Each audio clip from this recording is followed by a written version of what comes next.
สวัสดีท่านผู้ชมทุกท่านนะครับขอต้อนรับทุกท่านเข้าสู่ช่องสีบุญเรืองเครื่องจักรพบกับผมนะครับช่างบีสีบุญเรืองกับภารกิจตามติดชีวิตเครื่องจักรยังคงได้งานยังต่อเนื่องนะครับเดี๋ยววันนี้ก็พาตามงานทีมงานหจก.บุญรอบก่อสร้างหรือท่านกำนันยนต์นะครับบริหารงานโดยเสียต้งเดี๋ยวเช้านี้ไปทำการปรับถนนเพื่อที่จะเทไอ้คอนกรีตนะครับ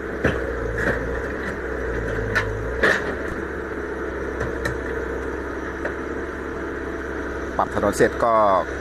กลับมาตักลูกรังเพื่อที่ทำการจะถมที่สร้างบ้านนะครับ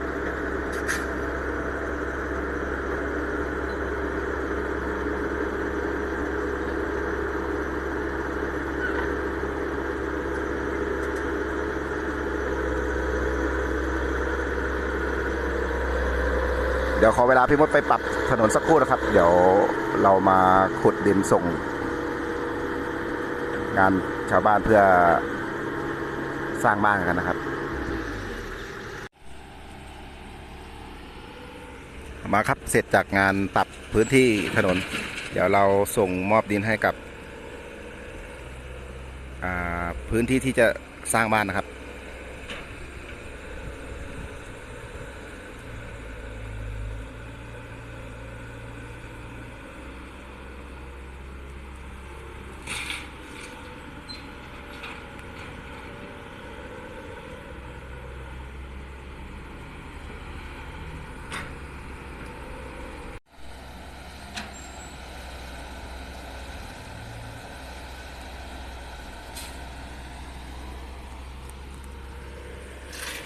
เหมือนเดิมครับรถวิ่ง2 คันปาจกเสียตรง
อ๋อครับ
ก็ยังเป็นโปรแกรมการทยอยดินส่งให้กับทางวัดนะครับ วันนี้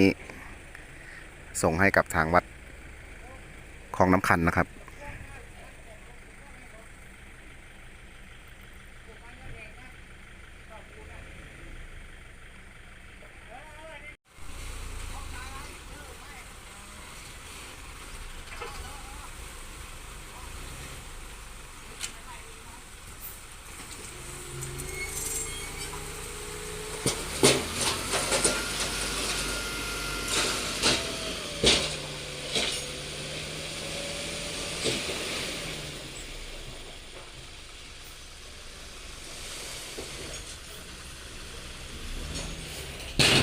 เป็นออเดอร์ลูกลังแดงสวยๆเลยนะครับวันนี้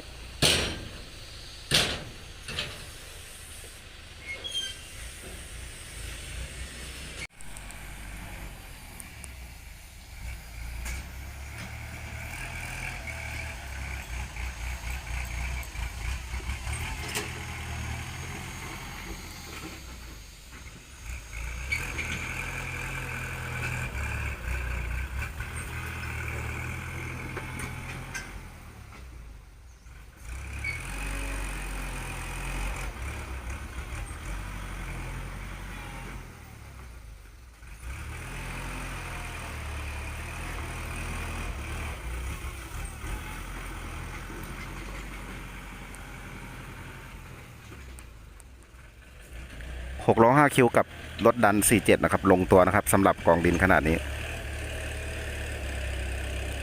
รถไม่ต้องใช้ใหญ่มากนักนะครับเข้าช่องแคบก็จะสะดวกกว่ารถใหญ่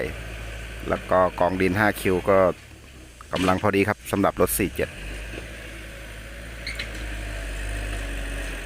วันนี้ก็ยังขับเคลื่อนโดยตานินนะครับ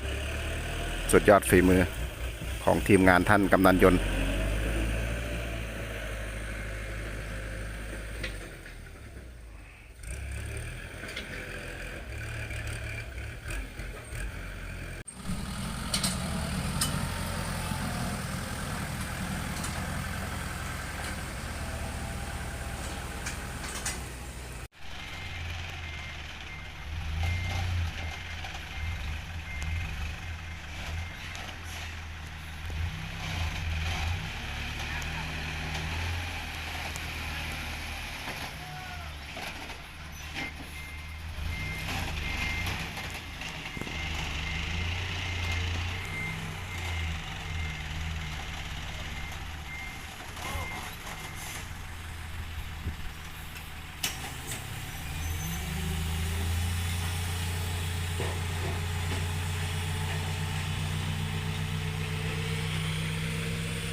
เบื้องต้นพระอาจารย์บอกว่า25รถนะครับ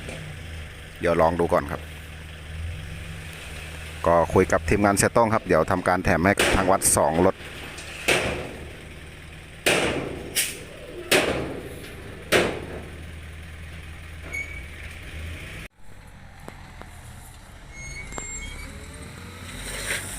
เสร็จจากออเดอร์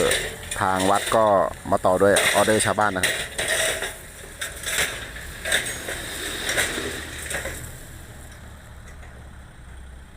โครงการคือสร้างเป็นคอกวัวนะครับ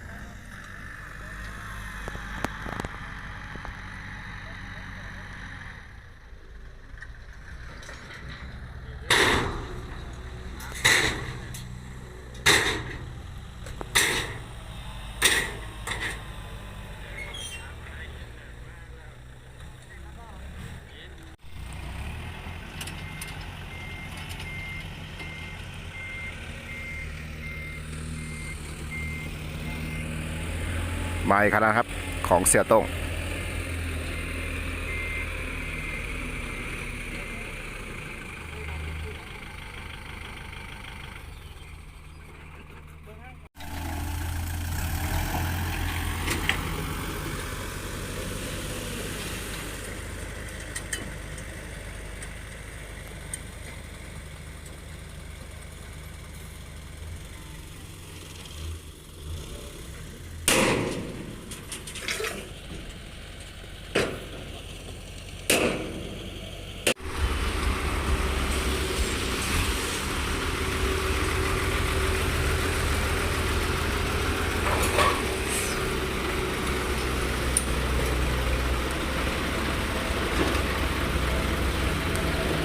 จบภารกิจงานวันนี้นะครับ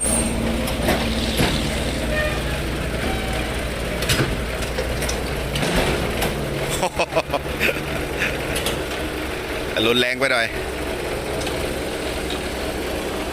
เดี๋ยวไว้เจอกันใหม่งานหน้านะครับสำหรับวันนี้สวัสดีครับ